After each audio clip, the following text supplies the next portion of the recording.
Corporate राज में आप सभी का स्वागत है। मैं हूं स्वाति खंडेलवाल। आज हमारे फोकस पर है बीएलएस इंटरनेशनल। कंपनी दुनिया भर में सरकारों और डिप्लोमेटिक मिशन के लिए टेक इनेबल्ड स्पेशलिटी सर्विस देती है। BLS international visa, passport, citizen services देने वाली टॉप 3 ग्लोबल कंपनीज में से एक है। कंपनी अब तक 5.2 करोड़ एप्लीकेशन प्रोसेस कर चुकी है।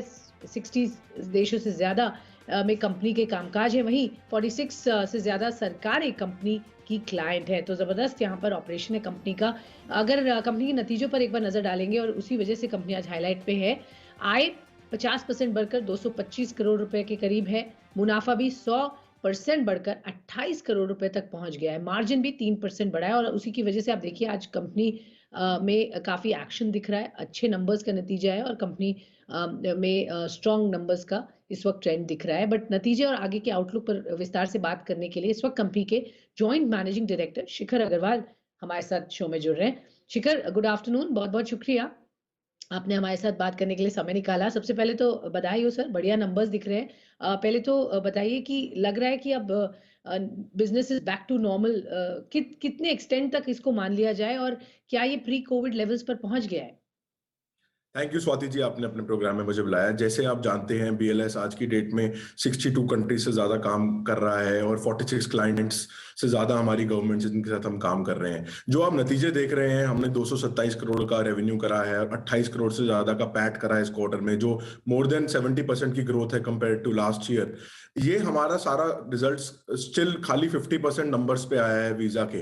तो अभी ये जो नंबर्स हमारे आए हैं खाली 50% वीजा के नंबर्स पे ही स्टिल हमारा इतना अच्छा रिजल्ट आया है, क्योंकि हमारा रेवेन्यू हमारे एग्जिस्टिंग कॉन्ट्रैक्ट से हर जगह बढ़ चुका है। तो जैसे हम देख रहे हैं, तो आई थिंक आगे जाने फरवरी से हमें जो लगता है सिनेरियो बदलना चाहिए और नंबर्स और भी बढ़ने चाहिए, तो रिजल्ट और बेहतर होगा कंपनी का। नंबर्स और बेहतर होगा। यहाँ पर ट्रेंड स्ट्रांग दिख रहे हैं। एक बार क्विकली गोदरेज के नंबर्स आए, गोदरेज प्रॉपर्टीज में उस पर नजर डालूंगी और फिर आपसे बात करते हैं। कंसोलिडेटेड मुनाफा एक्चुअली 14.3 करोड़ से बढ़कर 38.9 करोड़ आया अगर ईयर ऑन ईयर बेसिस पे बात करें। और कंसोलिडेटेड आय 170 करोड़ से बढ़कर 279 करोड़ आई है ईयर ऑन ईयर। अन्य आय 188 करोड़ पर है और कामकाजी घाटा जो 55 करोड़ था उससे घटकर 5 करोड़ है। तो नंबर्स ठीक लग रहे हैं इस वक्त। अगर हम देखें गोदरेज प्रॉपर्टीज के नंबर अभी अभी आपके सामने आपके स्क्रीन पर। चलिए आगे हम बात करें बीएलएस इंटरनेशनल इनके नंबर्स की। तो डिमांड में तो शिखर कोई दिक्कत दिख नहीं रही है, अच्छे लगेंगे। यहाँ से भी नंबर्स और बेहतर होंगे, आपको उम्मीद है।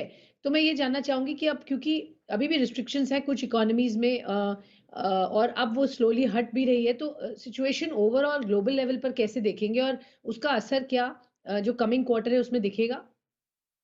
देखिए, ग्लोबल लेवल पे अब क्या हुआ है, गवर्नमेंट ने इस पैंडेमिक को एंडेमिक की करार दे दी है।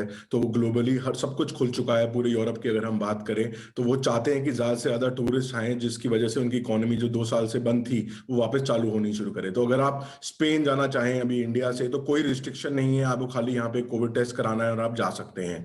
जैसे हम बात करें इस क्वार्टर की, तो हमारी जो आउटस्टैंडिंग थी पंजाब गवर्नमेंट से, वो पैसे भी सारे हमारे पास आ चुके हैं, सारी सेटलमेंट हो चुकी है। जो 300 करोड़ से ज्यादा आउटस्टैंडिंग थे 3 साल पहले, वो सारे के सारे पैसे आ चुके हैं। इसलिए अगर हमारी बैलेंस शीट देखें तो इस समय बहुत ज्यादा स्ट्रांग है। हमारे 370 380 करोड़ से ज्यादा कैश बुक्स में पड़ा हुआ है। अगले क्वार्टर्स में मुझे लगता है कि जैसे ही प्लेन की फ्लाइट्स चालू होंगी, डिमांड बहुत ज्यादा आने वाली है। Okay, sure. सो डिमांड ज़्यादा आने वाली है। ये ओमिक्रॉन का खतरा भी बहुत हद तक टल रहा है, तो उससे ट्रैवल रिस्ट्रिक्शंस भी हट रही हैं और उसका असर हम देखेंगे आपकी कंपनी पर अच्छे और पॉजिटिव वे में पड़ेगा। सर, बाइफर्केशन दीजिए आपकी बिजनेस परफॉर्मेंस की। अगर हम वीज़ा और काउंसलर बिजनेस और स्टारफिन बिजनेस कैसे देखते हैं? देखिए, हम लोग कन्वेंशनली वीजा आउटसोर्सिंग कंपनी हमेशा से रहे हैं। अभी हमने 4 साल पहले कंपनी एक्वायर करी थी स्टारफिन। जो कंपनी का 10 से 15% का रेवेन्यू है, वो स्टारफिन प्लस ई गवर्नेंस बिजनेस जो हम पंजाब और यूपी में कर रहे हैं उससे होता है। बाकी 85% बिजनेस हमारा वीजा आउटसोर्सिंग का है। अगर हम वीजा की बात करें, तो अगले 2 साल में, जैसे मैंने पहले ही बताया था, 1.5 से 2 बिलियन डॉलर के टेंडर आ गए हैं, जिसके अंदर गवर्नमेंट्स जो 5C कंट्रीज बोलते हैं, जिसमें यूएस, यूके, कनाडा, ऑस्ट्रेलिया, सब गवर्नमेंट्स अपने टेंडर निकाल रही हैं, जिसमें हम सबमिट में एलिजिबल हैं और हम सब में बिडिंग भी चालू कर दी है हमने और क्वालिफाई भी हो रहे हैं। तो हमें लगता है अगर इन मार्केट शेयर से हम कुछ टेंडर जीत पाए तो कंपनी की बहुत ज़्यादा ग्रोथ होगी। अगर आप देखें लास्ट क्वार्टर में हमने इंडियन एम्बेसी का नया काम जीता है कुवैत में, हमने इटली एम्बेसी का काम जीता है रशिया में, थाईलैंड एम्बेसी का काम जीता है दिल्ली में, और हमारे बहुत ज़्यादा फिलीपीन एम्बेसी का काम भी हमने ग्लोबली जीता है। तो वीज़ा काउंसलर सर्विस में भी हमारी बहुत ज़्यादा ग्रोथ हो रही है और हम बहुत अग्रेसिवली बिड कर रहे हैं। बात रही स्टारफिन और ई गवर्नेंस बिजनेस की, तो उसके अंदर भी हमने जब स्टार्ट करा था काम, हम खाली स्टेट बैंक ऑफ इंडिया के लिए काम करते थे। आज हम bank of Baroda, Punjab national bank और कई अधिक बैंकों के लिए काम कर रहे हैं। और जो हम ई गवर्नेंस का काम यूपी, पंजाब और राजस्थान में कर रहे हैं, वो भी हमारा बहुत अच्छा नेगेटिव वर्किंग कैपिटल में काम चल रहा है और हमें बहुत अच्छा मुनाफा हो रहा है। बिल्कुल सर, ये इसी के बारे में मैं बात करना चाह रही थी। बहुत interesting corporate business correspondent licence जो आपने पीएनबी और सेंट्रल बैंक के साथ किया है, इसी क्वार्टर में दिखा। कितने और बैंक्स के साथ आप ये बातचीत कर रहे हैं? क्या पोटेंशियल और है और बैंक्स के साथ ये बिजनेस करने की, बिजनेस कॉरेस्पॉन्डेंट लाइसेंस?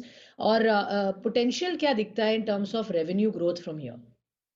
देखिए, ये बहुत अच्छा एन्युटी बिजनेस है जिसमें आरबीआई की पॉलिसी आई है, जिसके अंदर वो बैंक्स को इंकरेज कर रहे हैं कि ज़्यादा से ज़्यादा बीसी पार्टनर्स बनाएं और ज़्यादा से ज़्यादा बीसी ब्रांचेस खोलें, क्योंकि बैंक्स के लिए ये कॉस्ट इफेक्टिव मैकेनिज्म है। तो हम लोग 10 और बैंक्स के साथ बात कर रहे हैं और इसके अंदर अभी तक कोई ऑर्गेनाइज प्लेयर ज़्यादा नहीं थे इंडिया में। तो हमारी कोशिश ये है कि जितने और बैंक्स के टेंडर हम भर सकते हैं और जीत सकते हैं, जिससे हम लोग कोशिश करेंगे कि हम बीसी के अंदर भी one of the major players India में, अभी हमारी ऑलरेडी 5,000 से ज़्यादा ब्रांचेस हो चुकी हैं, इसको हम कोशिश करेंगे और बढ़ती जाएं। इसके अंदर हमारी कोई कैपेक्स इन्वेस्टमेंट नहीं होती, कोई लागत नहीं होती, इसमें ओपेक्स कॉस्ट लगती है और रेवेन्यू मंथली और पर ट्रांजैक्शन के बेस पे हमें मिलता है। तो आगे जाकर मुझे बीसी बिजनेस बहुत ज्यादा इंकरेजिंग भी लग रहा है, जिसमें हमारी कोई बड़ी कैपेक्स इन्वेस्टमेंट नहीं होगी।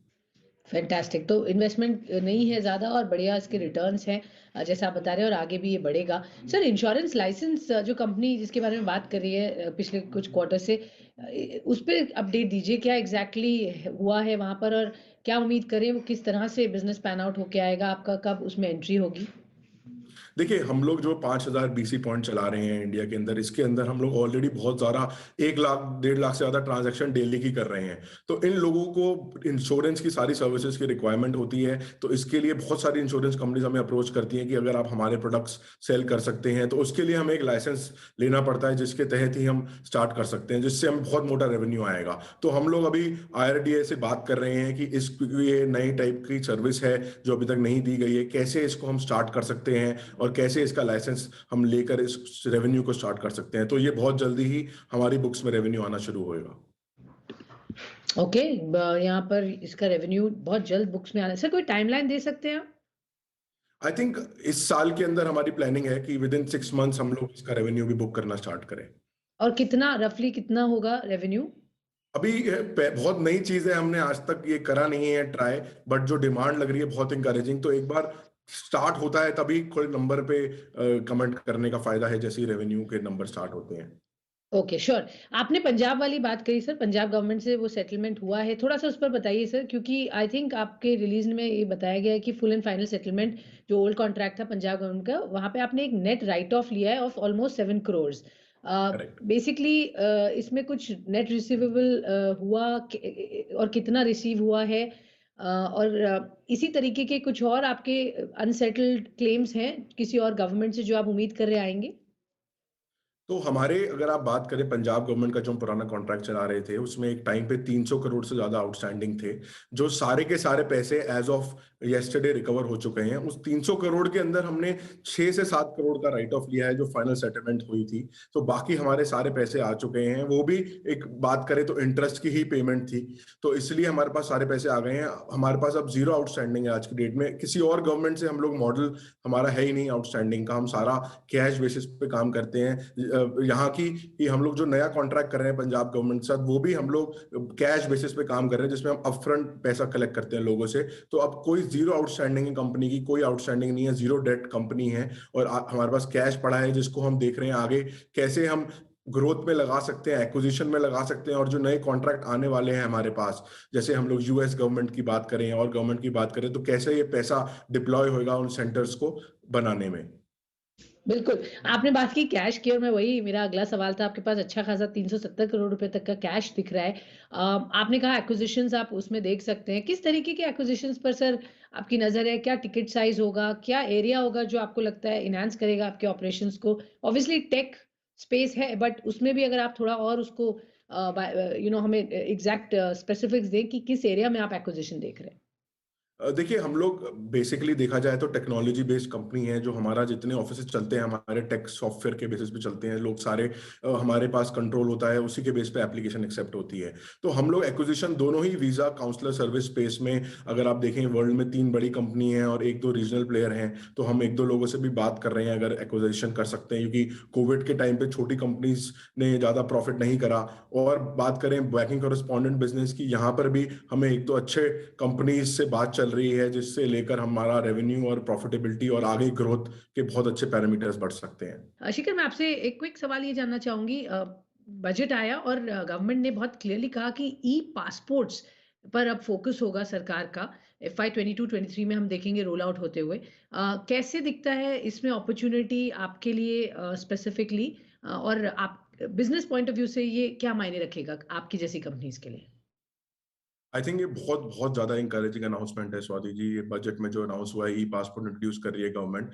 हम ऑलरेडी बहुत देशों के साथ स्पेसिफिकली फिलीपीन गवर्नमेंट के साथ ई पासपोर्ट पे काम कर रहे हैं जिसमें हमने 3 कंट्रीज में उनको असिस्ट कर रहे हैं ई पासपोर्ट इशू करने के लिए इटली कतर और मलेशिया में और फिलीपीन के अंदर भी ये स्टार्ट करने वाले हैं इससे फायदा ये होगा कि जितने इंडियन ट्रैवलर्स हैं उनको बहुत ज्यादा ईज हो जाएगी ग्लोबली ट्रैवल करने में अगर आप देखें ग्लोबली सबने ई पासपोर्ट अडॉप्ट करना शुरू कर दिया है हम लोग ई गेट्स का यूज कर सकते हैं लोगों को लाइनों में ज्यादा नहीं लगना पड़ेगा ट्रैवल में बहुत बढ़त आएगी नंबर ऑफ एप्लीकेशन बहुत बढ़ेगी तो इसके अंदर हम लोगों ने जितना एक्सपीरियंस करा है अपनी फॉरेन गवर्नमेंट्स के साथ इतने सालों तक हम 40 से ज्यादा गवर्नमेंट्स के लिए काम कर रहे हैं हम इंडियन गवर्नमेंट को असिस्ट कर सकते हैं इसके लिए और हमने बात भी स्टार्ट करने का प्लान कर दिया है ओके तो ये आपके लिए एक और बिजनेस एवेन्यू बन सकता है सर ये बहुत बड़ा बिजनेस एवेन्यू बन सकता है हमारे लिए क्योंकि नंबर्स ऑफ पासपोर्ट्स अगर आप देखें जितने इंडिया में हर साल इशू होते हैं 1.5 करोड़ से more than 1-1.5 crore passport issue होते हैं इंडियन पॉपुलेशन के लिए तो ई पासपोर्ट्स अगर सारे के सारे ट्रांसफॉर्म होंगे सब इंडियन सिटीजन ई पासपोर्ट के अंदर तो सबको नया ई पासपोर्ट इशू होगा और सारे लोगों को जितने 10 करोड़ से ज्यादा पासपोर्ट होल्डर्स हैं सबको ई पासपोर्ट लेना पड़ेगा और हर साल फिर बढ़त होगी ई पासपोर्ट में तो बहुत बहुत बड़ा बिजनेस एवेन्यू बन सकता है और हमारा जो एक्सपीरियंस है ऑलरेडी गवर्नमेंट्स के साथ काम करने का इसके ऊपर हम असिस्ट कर सकते हैं इंडियन गवर्नमेंट और जबकि हम इंडियन गवर्नमेंट के लिए भी मोर देन 50% मार्केट शेयर हम लोग ही काम कर रहे हैं ग्लोबली तो बिल्कुल हम असिस्ट कर सकते हैं इसके अंदर ओके ऑलराइट तो ये भी एक बढ़िया बिजनेस अपॉर्चुनिटी आपके लिए निकल कर आएगी बहुत बढ़िया जानकर पता चला बट सर एक क्विक आखिरी सवाल आपसे जानना चाहेंगे कि एसेट लाइट बिजनेस मॉडल है आपका ऑफिसेज आपके ज्यादातर रेंट पर हैं बट किस तरह से अब आप देख रहे हैं post Omicron work from home culture की वजह से अब जो रेंट हैज बीन रीनेगोशिएटेड कितना कंपनी की सेविंग्स है और अब क्या बिजनेस मॉडल और स्ट्रेटजी अडॉप्ट की है जिससे कॉस्ट आपकी कंट्रोल में रहे और ये specially because of offices etcetera देखिए बिल्कुल हमने लास्ट 2 साल के अंदर जैसे हम देखे एसेट लाइट कंपनी है लीन मैनेजमेंट है हमारी कंपनी का तो हमने बहुत ज्यादा मेहनत करी कॉस्ट नेगोशिएट करने में लैंडलॉर्ड से